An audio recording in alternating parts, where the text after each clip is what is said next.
Hello, welcome back to my channel by with Shansi. In today's lesson, I want us to look at the cell cycle, the different phases of the cell cycle, the process of mitosis, and the different stages in mitosis. That is what our lesson is going to concentrate on. So if you're ready to learn with me, please take a seat and let's get started. The cell cycle. So when someone talks about the cell cycle, we are looking at a sequence of events that take place between one cell division and the next. What does that mean? We are looking at a cell when a cell has just been made through the process of cell division. What are the different stages the cell is going to go through up to when it is ready to divide again? It's like you, when you're born, you go through different phases up to when you're ready to give birth or you're ready to have a child. An example, you go through school, you will study, you'll be taught a lot of things, you might graduate, you might get married, and then later also give birth to your own children. So even a cell, after it has just been made, the daughter cells have events that they go through up to when those cells are also able to divide and give rise to other cells. So that is what the cell cycle is about. Events that take place between one cell division and the next. So we want to know what happens to that cell after it has just come from the process of cell division. And the cell cycle has three major phases. We have what we call interphase. When you look at this diagram or the pie chart, it shows you the different phases. So the first one is interphase. We can see interphase takes the largest proportion of the cell cycle. Then after interphase, we have the M phase, which is about mitosis. M stands for mitosis. Then later we have cytokinesis. So we want to know what happens in each phase. And we are going to start with interphase. So interphase, we are looking at a cell. The cell has just been made. It's going to be going through intense metabolic activity. A lot of chemical reactions are going to be happening in this cell. It is going to be growing to its normal size because when it has just been formed from cell division, it's going to be really small, but it keeps on growing as more organelles are made within it, as more substances, proteins, enzymes are synthesized that are very important in carrying out the different metabolic activities within that cell. So the cell is going to be preparing just in case it will divide. It will be preparing and making as many substances as possible that are going to be used in cell division, probably if it is to divide, or that are going to be used to allow it carry out its functions if it specializes or it differentiates to form a specialized cell. So interphase has three phases. We have the G1, we have the S phase, and the G2 phase. And you're expected to know what happens in each of these phases. What happens in the G1 phase? How about the S phase? How about the G2 phase? So let's look at the G1 phase. In the G1 phase, this is a phase where the cell is going to be so active. It's going to be synthesizing enzymes, synthesizing RNA, like the messenger RNA, because it needs to make as many proteins as possible that are responsible for it to grow. So it will be synthesizing RNA, the mRNA, the transfer RNA, enzymes, different proteins, and very many other substances such as mitochondria. If it needs a lot of energy to make as many mitochondria as possible, it is going to be forming spindle fibers. It's going to be duplicating its centrioles, its centrosomes. We looked at these organelles. They are found in cells. If you do not remember about them, please, we have a video that describes the cell structure. So if you don't remember them, you can go and watch that video. We have the cell is going to be increasing in size. We are going to have a lot of metabolic activities going on, and it will be releasing a lot of energy in form of ATP because it needs that energy to carry out the different metabolic activities. So those are the major processes, the major events that are going to be happening in the G1 phase.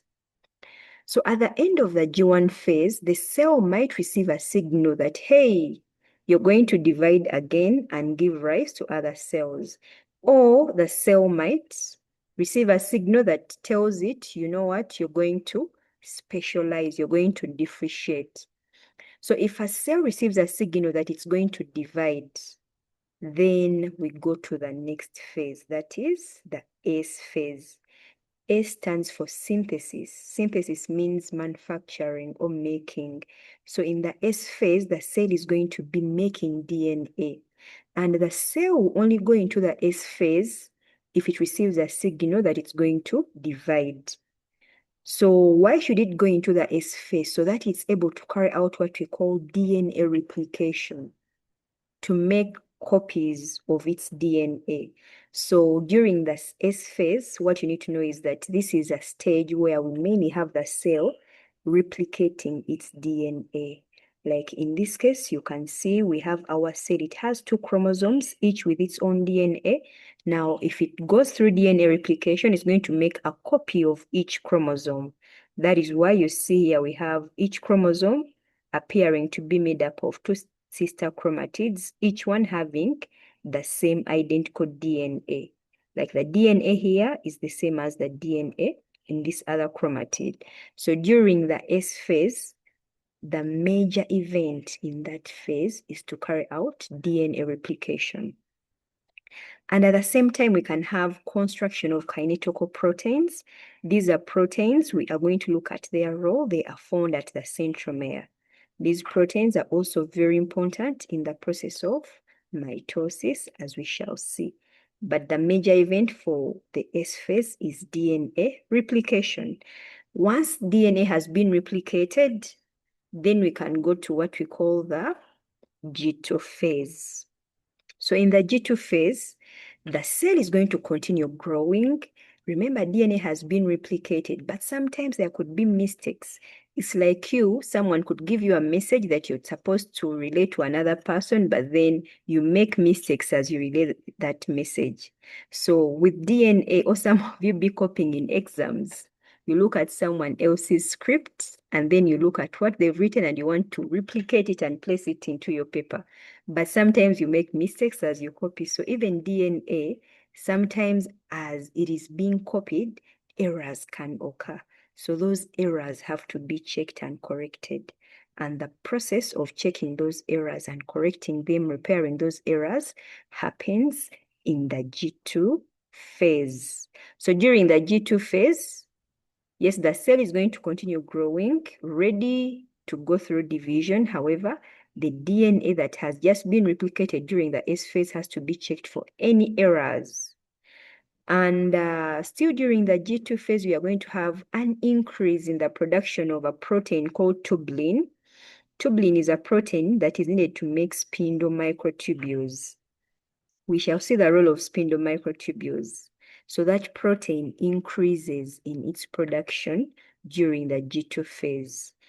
More enzymes are going to be made, especially enzymes that are involved in cell division. So at the end of the G2 phase, then the cell can go into mitosis, the M phase. So interphase is made up of the S phase. Okay, let's start with the first one. Interphase is made up of G1 phase, S phase, and the G2 phase. So we are done with the events that happen in the G1 phase, in the S phase, and in the G2 phase. Please make sure that you know what happens in each of those phases, because this information is required for you to know as a student. So we can go next. The cell goes to the M phase, which stands for mitosis. M stands for mitosis. So here we are going to have the nucleus dividing. Remember, we need the nucleus to divide so that we have the genetic information the nucleus is carrying divided equally amongst the 2 daughter cells. So mitosis is a process of nuclear division, where we are going to have daughter cells having the same number of chromosomes as the parent cell. And the cells that are made during this process of division are diploid. Diploid because they are going to be having two sets of chromosomes. So we are so much interested, or you're required as a student to know the different phases or the major stages in mitosis. So mitosis is made up of 4 major stages that you need to know about. We can use this acronym to remember them: PMAT. PMAT, where P stands for prophase, which is the first stage, followed by metaphase, followed by anaphase and telophase. So you're expected to know what happens in each phase, what happens in prophase, metaphase, anaphase, and telophase. And still, the events are very easy to remember. Let's start with prophase. Prophase can be divided into early prophase or late prophase, but it's all prophase. Yeah, it's all prophase. So in early prophase, we are going to have, this is our cell. The chromosomes are going to start condensing, shortening and thickening, becoming more visible. I remember we had looked at this. We had looked at how chromosomes are made, and we saw that chromatin is coiled to form chromosomes. Why? Because if this DNA is to be divided among its two daughter cells, if it's in form of chromatin, it will be very difficult to divide this DNA. However, if it is turned into such a structure like a chromosome where it is so much condensed and thick, then we can have this chromosome easily divided, because one chromatid will go into one daughter cell and the other chromatid will also go into another daughter cell. So that is why during the process of prophase, we are going to have that DNA or the chromatin condensing. So the chromosomes are going to be very thick, they become short, and they're going to be so much visible. Now, because we need these chromosomes to be separated amongst the daughter cells, this nucleus has to be removed. What is mainly going to be removed is this nuclear envelope. So that is why the nuclear envelope is going to start disintegrating, so that the process of separating these chromosomes becomes very easy. Yes, the nuclear envelope is going to start disintegrating. The nucleolus, we don't need its functions, so the nucleus is also going to start breaking down. So we have these centrosomes. They are going to start moving to the opposite pole, whereby one centrosome will move to this side, and then another centrosome will also move to the opposite pole. So during prophase, we are going to have chromosomes starting to appear as the chromatin coils up. So it thickens and becomes shorter. And we can go to late prophase. In late prophase, still we have the same events. We have looked at that. In late prophase, we are going to have the nuclear envelope breaking down or disappearing, but you can see disappearing is in quotes, so you can just say the nuclear envelope disintegrates or breaks down. We are going to have the nucleolus also disintegrating. Although sometimes the word disappearing is used, but it disintegrates. Chromosomes, yes, are now seen. They are very thick, made up of 2 sister chromatids. Remember, each chromatid has a copy of the DNA. We are having now spindle microtubules start arising from the centrosomes. So this is a centrosome and this is another centrosome, and the centrosomes start moving to the opposite poles of the cell. So at the end of prophase, we already have spindle that has been formed. So that is what happens in prophase. After prophase, the next phase is metaphase. When you look at metaphase, in metaphase, we always have chromosomes aligned at the equator. Equator is like the way you see the world. The world has an equator crossing through its center. So even these chromosomes are aligned almost at the center of the cell. So we can say they are aligned at the equator of the cell. That is where the chromosomes are aligned. And we have the spindle microtubules. You can see the spindle microtubules are already attached to the chromosomes The spindle microtubules from both poles are attached to the chromosome. So that is what metaphase is about. We have already, each centrosome has reached the pole, and we are having the microtubules arising from the centrosomes attaching to the chromosomes. Remember, these centrosomes are the microtubule organizing centers. We also learned about that under cell structure. That video is there. You can go and watch it. The centrosomes are the microtubule organizing centers. So that is where the microtubules radiate from. That is where they originate from. So chromosomes in metaphase align up across the equator of the spindle or across the equator of the cell, and they are attached by their centromeres to the spindle microtubules. So these microtubules attach to the centromere. If you remember the structure of a chromosome, we learned about it in our earlier lessons. Still, that video is there. You can go and look at it. So this is the centromere where the two chromatids are joined, and that is where the spindle microtubules attach. Next phase after metaphase, we are having PMA.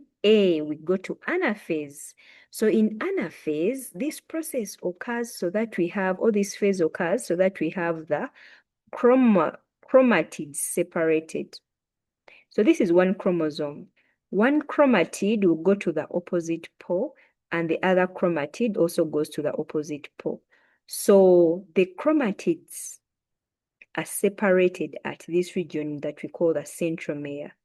So each chromosome splits at the centromere. Here, the chromosome has split, and then eventually the spindle microtubules are going to pull the chromatids to opposite ends. When the chromatids are being pulled, usually it is the centromere first, and the chromatid forms this V shape. So it is dragged behind. Even this side, centromere first, and the chromatid is dragged behind, which is usually in a V form. Why am I emphasizing this? Because sometimes you can be told to draw chromosomes in a cell at any phase. So you should know how they are appearing. So that is anaphase. Next, this is still anaphase. Sorry about that. This is still anaphase. You can see our chromatids. Now here, these are chromatids, not chromosomes. Because remember, chromosome is made up of two chromatids. So here we are having chromatids being pulled to the opposite poles, centromere first. And the chromatid is in a V form. So as they are being pulled, how are they pulled? They are pulled by the spindle microtubules, these microtubules. So what happens is that the microtubules keep shortening. And as they shorten, they pull the chromatids to the opposite poles. How do the microtubules shorten? If you remember, microtubules, this is just a reminder, are made up of a protein called tubulin. So that tubulin protein is made up of dimers. So those dimers, assuming these are the dimers, are joined in a chain to form microtubules. So that means that if the microtubules are to shorten, it means that those dimers are simply disintegrated. So they remove this, they also remove this, they also remove this, they also remove this, a process that we can call depolymerization, because they are formed by polymerization, joining of very many of those dimers. Now, if you want to disintegrate and remove the microtubule or shorten it, you just simply disassemble the tubulin protein. Once you disassemble that tubulin protein, you're going to be shortening the microtubules. So that is how the microtubules shorten, and as they shorten, they pull chromatids. They pull the chromatids to the opposite ends. Yeah, it is very important that we use the right words, although sometimes the tongue can slip, but the right words are very important so that we are able to get our marks. So the last phase is telophase. In telophase, we have the chromatids. They have already reached the opposite poles.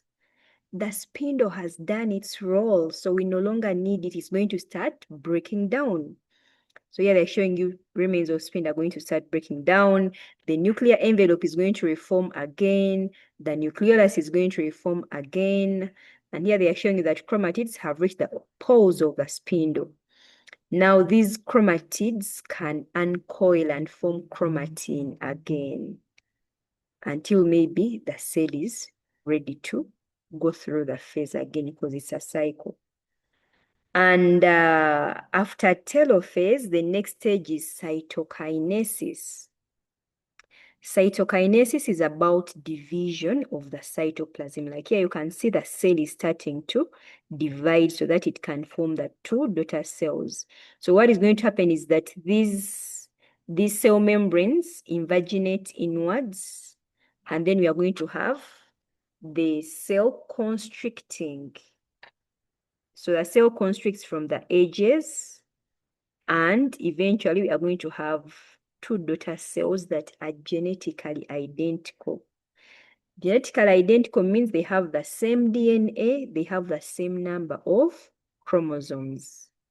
Our daughter cell, our mother cell had 4 chromosomes, even the daughter cells are going to end up with 4 chromosomes. So that is what happens during telophase. Remember, telophase is different from cytokinesis, but after telophase, then we have cytokinesis happening. So cytokinesis is about division of the cytoplasm. And in different cells, cytokinesis happens in different ways. In plant cells, let's remember that plant cells have no centrioles, and neither do they have centrosomes, but still they have spindle microtubules made. Like here, they are showing you a plant cell that is under mitosis. This plant cell still has spindle microtubules. We can also look at the way the cells divide. When you look at a plant cell, if it is to divide, for it, it doesn't constrict like the animal cell. A cell plate is simply made between the two nuclei, the nucleus the other side and the nucleus this other side. So a cell plate develops, and within this cell plate, cellulose is deposited to form a new cell wall that is going to separate the two cells. So at the end, we are going to have 2 cells. But in animal cells, we saw that we are going to have the cell constricting to form 2 daughter cells. The cell just constricts to form 2 daughter cells. So let's look at the significance of mitosis. Why should this process happen? Mitosis happens so that we have growth. Remember, you were a zygote once, but now you're an adult in year 12. You have gone through different stages. Many parts of your body have changed. Some have grown bigger in size. Why? It's simply because your cells have been dividing. So growth of multicellular organisms happens through cell division. Cell division, which is mitosis. Mitosis allows asexual reproduction to happen. Like in plants, this is a plant. It is reproducing. You can see these new plantlets that have been formed.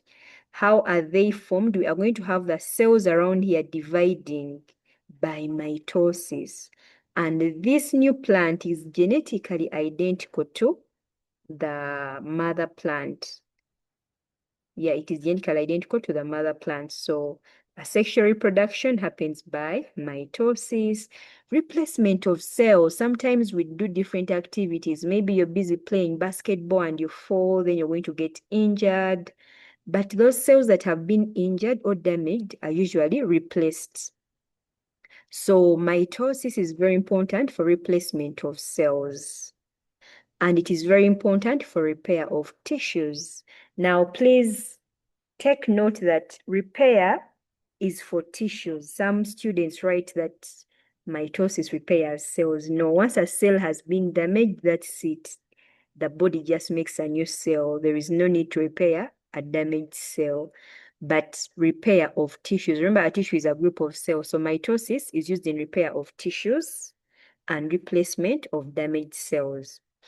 Mitosis is also used in an immune response. You'll learn about how B cells and T lymphocytes usually divide so that they are more in number to be able to attack the pathogens. So they divide by mitosis. Then some organisms are able to regenerate whole body parts. I wish even us as humans, we were able to do so. Maybe your hand gets a problem and then a new one just regenerates. Like when you look at the starfish, if one arm gets damaged or breaks off, it can regenerate another arm. So still that happens by mitosis. And mitosis ensures genetic stability. How? It maintains the diploid number of chromosomes in all body cells. Mitosis is able to maintain the number of chromosomes in all body cells. So it ensures that all your cells have the same number of chromosomes. Like if you look at your diploid cells, your body cells, they all have 46 chromosomes. How is that possible? It's because of mitosis. Because of mitosis. So let's look at some of the different parts of a chromosome that are involved in mitosis. We are starting with the centromere. Remember, the centromere is the region where the two sister chromatids are held. So if you're asked for the use of the centromere, just say that it holds the sister chromatids together. And at the same time, it is the region where the chromosome is separated during anaphase. So the separation happens at the centromere. So it's a region where separation of chromatids occurs during mitosis. Like here you can see, these two chromatids have been separated, and the separation happens at the centromere. Then even when we have spindle microtubules, if they are attached to the chromosome, they attach at the centromere. However, they do not attach to the centromere directly. On this centromere, we have these special proteins known as kinetochore proteins.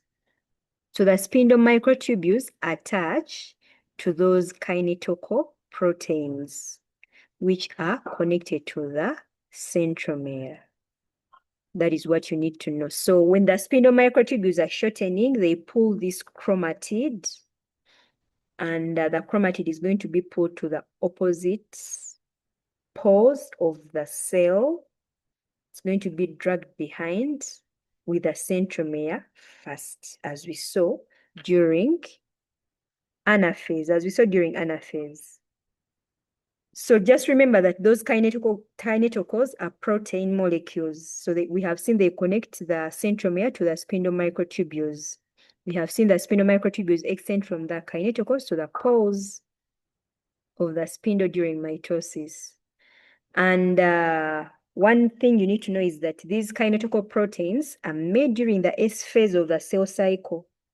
Yes, they are made during the S phase of the cell cycle. And I've already talked about this, that the microtubules are attached to the kinetochore. The microtubules attached to the kinetochore pull the kinetochores towards the pole of the spindle, dragging the rest of the chromatid behind. We saw that the chromatid has this V characteristic, especially during anaphase.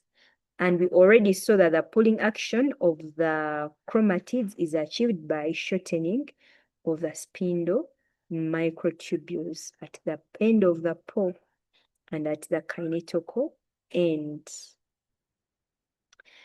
Then we also have the centrosome.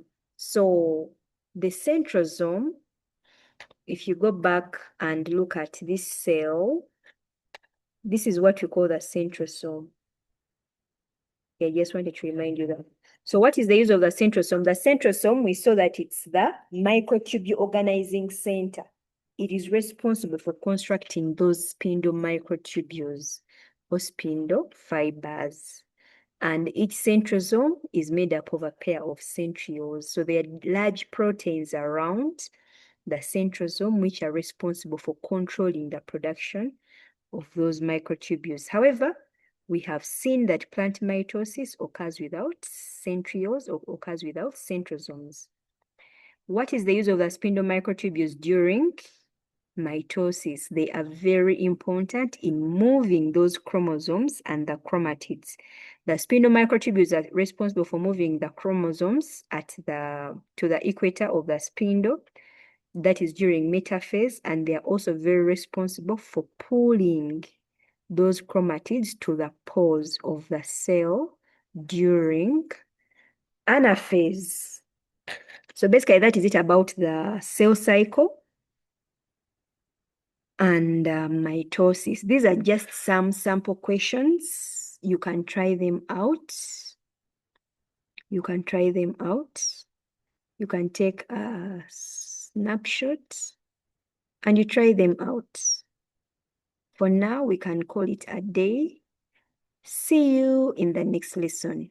If this video has helped you, please go ahead, like, subscribe to my channel, because I'm going to be providing you with all the content that you need to excel in your AS exams. See you.